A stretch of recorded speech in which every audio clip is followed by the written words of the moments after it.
Bonjour à tous et bienvenue sur le podcast Cardano français. J'espère que vous allez bien et que votre semaine se termine tranquillement. Alors, on commence toujours par l'analyse du graphique de Bitcoin, sachant toutes les nouvelles qu'on a eues cette semaine. Par la suite, je vous parle des différentes critiques que Cardano reçoit depuis 2017 et restez avec moi jusqu'au bout de vidéo parce que je termine avec l'analyse du graphique de Cardano pour savoir si on est toujours aligné pour atteindre mes différentes prédictions entre 3, 5, voire même 8 dollars. Donc, si vous aimez le contenu des différents podcasts, n'oubliez pas de smasher bien fort le bouton like, abonnez-vous à la chaîne YouTube et partagez l'épisode avec vos proches. Alors, sans plus tarder, on passe à l'analyse du graphique de Bitcoin. Alors, ce qu'on peut voir, c'est que Bitcoin est toujours dans une tendance haussière et qu'on a réussi à passer outre la résistance qui nous maintenait en dessous de 60 000 dollars. Actuellement, on est en train de stabiliser entre 61 et 65 000 dollars et c'est une stabilisation qui est très saine pour Bitcoin. Maintenant, pour la suite, à savoir si Bitcoin va se rendre directement à 100 000 dollars, c'est la question que tout le monde se pose, mais on peut voir qu'on est en train toujours de reproduire le même pattern qu'on a observé en janvier dernier. Donc, est-ce que la situation dans laquelle on est actuellement représente cette situation-là, cette tendance-là, ou alors on est en train de reproduire cette tendance-là? On ne sait pas, et lorsqu'on analyse ça, on peut voir que la première montée représentait aux alentours de 35%, alors que la deuxième montée nous amène une première montée à 25% à peu près, et la deuxième montée nous amène à 50%. Donc, si on calcule un petit peu ce qu'on peut prévoir de notre côté, à partir de notre situation actuelle, on peut prévoir une montée de 30% qui nous amènerait aux alentours de 80 000 dollars. Et si on monte jusqu'à 50%, ça nous amène à la porte des 100 000 dollars, plus exactement à 94 000 dollars US. Donc, qu'est-ce qu'il va arriver? On ne sait pas. Il va falloir regarder ça très attentivement. Alors, on a les différentes diagonales qui sont là. Elles ne sont pas là par hasard. Tout va dépendre, dans le fond, à savoir si on a une montée fulgurante, à ce moment-là, on risque de se cogner et d'avoir une descente tout aussi fulgurante. C'est ce qu'on ne veut pas, bien évidemment. Ce qu'on veut, c'est d'avoir une montée qui est tranquille, qui outrepasse les différentes résistances, qui se corrige et qui, par la suite, va aller chercher de plus hauts sommets. Est-ce que ça va se passer de cette façon-ci? Encore une fois, c'est à voir, mais je vais continuer à observer les graphiques et vous tenir au courant de ce qui se passe, parce que ce qui est bon pour Bitcoin est évidemment bon pour Cardano. Mais sans plus tarder, analysons les critiques que Cardano reçoit depuis 2017, et pour ça, je change d'écran. Parfait, on continue. Et si vous êtes intéressé par le trading, n'oubliez pas la formation à cryptoformation.ca. Ça va vous permettre d'analyser les graphes et de prévenir les différentes tendances haussières ou baissières. Si vous choisissez de vous inscrire, n'oubliez pas d'utiliser le mot spécial podcast Cardano 10 pour avoir un rabais sur la formation de trading. Le premier point que les critiques reprochent à Cardano est que le projet est surévalué. C'est un point qui revient régulièrement parce que lorsqu'on compare Cardano à Ethereum ou Polkadot, on voit qu'il y a moins d'activité sur la blockchain. Il y a moins de dApp, pas de DeFi, pas beaucoup de NFT, donc automatiquement le prix doit être plus bas. Seulement le marché a décidé autrement. À l'heure actuelle, Cardano est toujours devant Polkadot, mais Cryptolen estime que la capitalisation de Cardano à 47 milliards de dollars est surévaluée. Et il est possible que les critiques se trompent dans leur comparaison. Comment peut-on comparer une blockchain qui est en avance sur son temps? La valeur de Cardano se compte en analyse préliminaire, en publication académique et en déploiement sur le mainnet qui se passe toujours sans problème.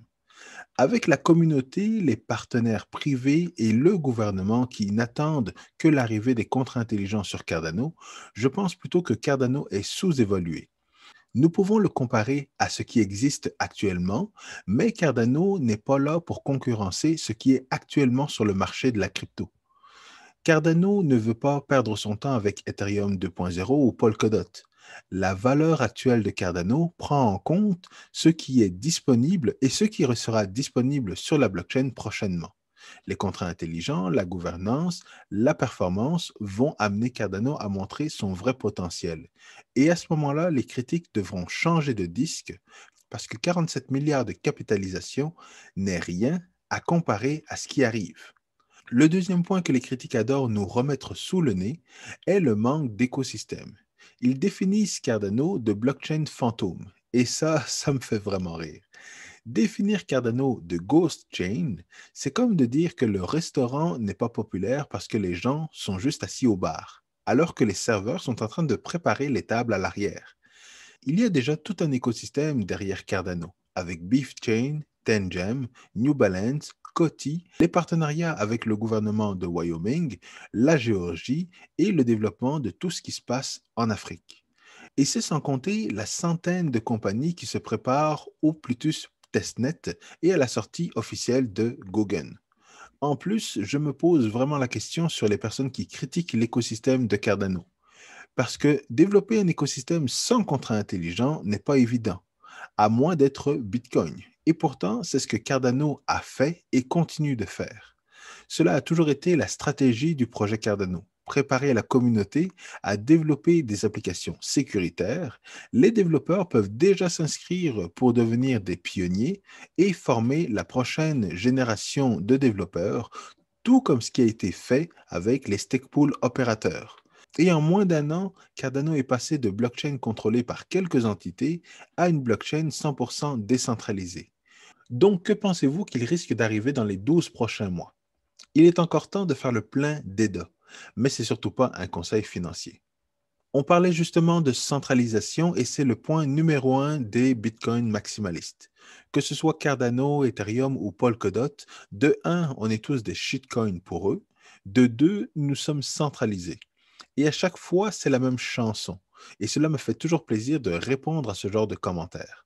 Le 31 mars dernier, IOHK a prouvé que Cardano était décentralisé à 100%. Mais est-ce que la route vers la décentralisation s'arrête avec le paramètre D égale à 0?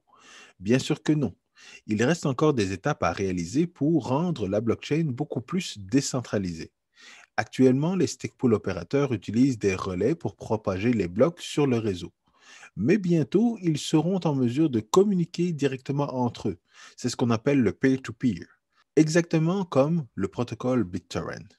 Au niveau de l'entretien et l'évolution de la blockchain, certains SPO proposent déjà des améliorations et des changements des paramètres. Et lorsque Voltaire sera complètement intégré à Cardano, nous serons tous en mesure de voter pour le futur de Cardano, de la même façon que nous pouvons le faire actuellement avec Catalyst. Et le dernier point est le délai ou la vitesse de développement de Cardano. Et c'est vraiment une maladie à cryptolène. Malheureusement, c'est la game. Lorsqu'on parle d'innovation et de l'appât du gain, Cryptolène veut que les choses se développent rapidement. Le monde des cryptos est unique et il faut avoir participé à des projets en informatique pour comprendre qu'il est quand même rare d'être en mesure de respecter les échéanciers qui ont été évalués il y a 3 ou 4 ans à l'avance. Les critiques qui souvent ne sont pas des informaticiens ne comprennent pas qu'il est souvent préférable de livrer en retard avec un haut pourcentage de confiance que de livrer dans les délais avec des problèmes connus, surtout à Cryptolène. Et comme je le disais, cet écosystème est vraiment exceptionnel. Il y a certaines blockchains qui ont été piratées plusieurs fois, mais elles sont toujours actives. Elles ont toujours une communauté. Bitcoin est évidemment le leader et le modèle de résilience. Malgré tout, Cardano reste fidèle à son principe.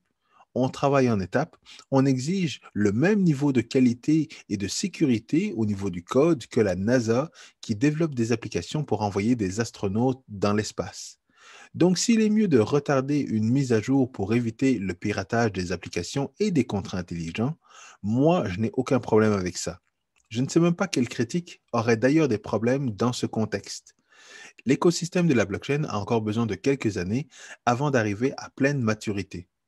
Et pour un projet qui est lent, je trouve que Cardano se débrouille assez bien par rapport à la concurrence de 2017. EOS, Neo, Tron, Tezos et même Ethereum. Tout arrive à point à qui sait attendre, et je ne sais pas pour vous, mais pour moi, je suis vraiment pas pressé. Mais allons voir ce qui se passe du côté du graphique de Cardano pour s'assurer qu'on est toujours en ligne pour atteindre les sommets de 3 dollars, 5, voire même 8 dollars. Donc, au niveau du graphique de Cardano, on observe toujours la même chose, la même tendance. Une montée, une correction, une montée, une correction.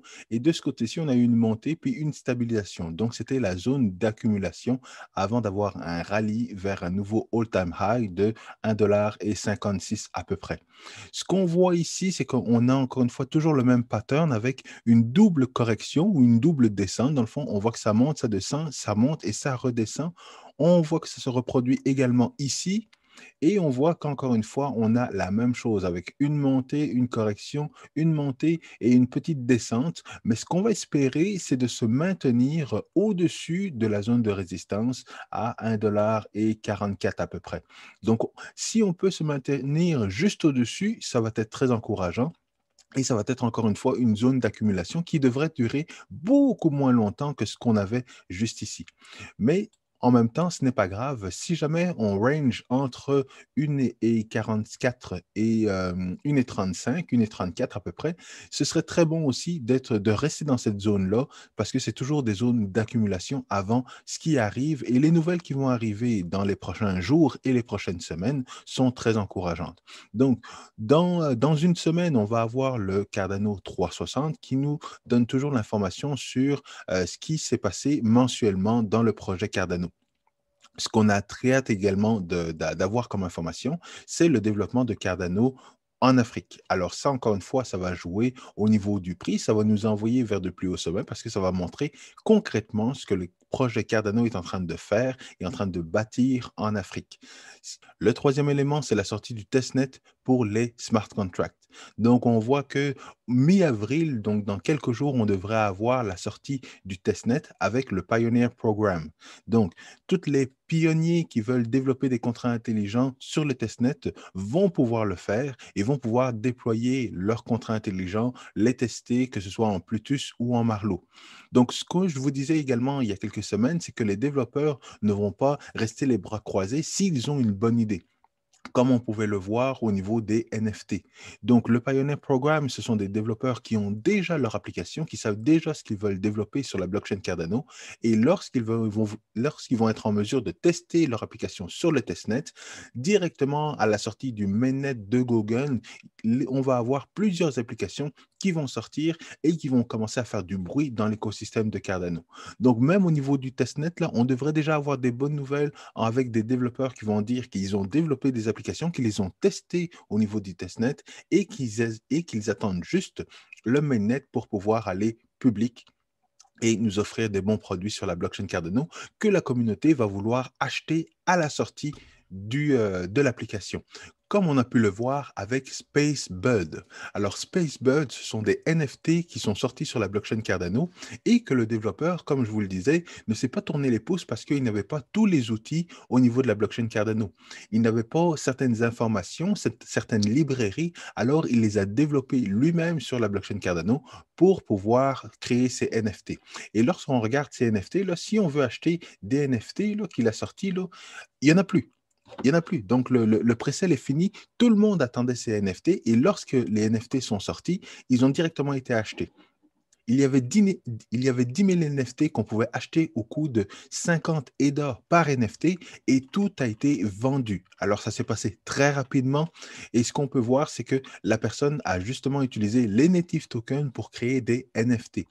Par la suite, elle a dû jouer un petit peu avec le code, créer des librairies et elle a sorti tous ces NFT. Et à 50 AIDA, le NFT, c'était vraiment pas cher et c'était une belle opportunité.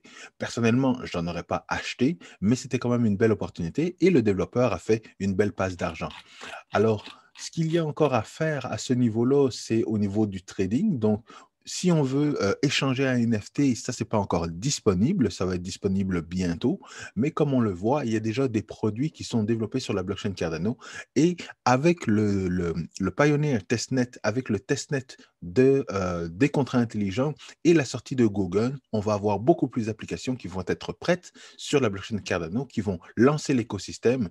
Et là, le prix de Cardano va faire boom. Alors, lorsqu'on revient au graphique, on voit qu'on risque de stabiliser un petit peu jusqu'aux différentes annonces.